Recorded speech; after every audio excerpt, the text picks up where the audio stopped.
अस्सलाम वालेकुम। सीखो उर्दू में आज का लफ्ज़ है कशमकश। कशमकश, जिसे अंग्रेजी ज़बान में डायलमा भी कहा जाता है, उस हालत को कहते हैं जिसमें हमें एक से ज़्यादा इख्तियारात हासिल हों और उनमें से हमें किसी एक को चुनना हो।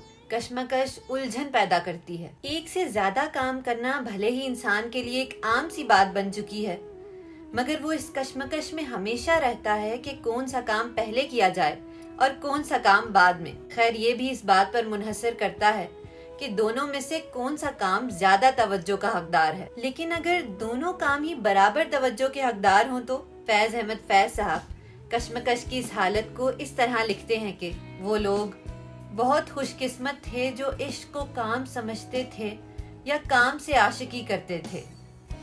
हम जीते जी मसरूफ रहे, कुछ इश्क किया, कुछ काम किया। काम इश्क के आड़े आता रहा और इश्क काम से उलझता रहा।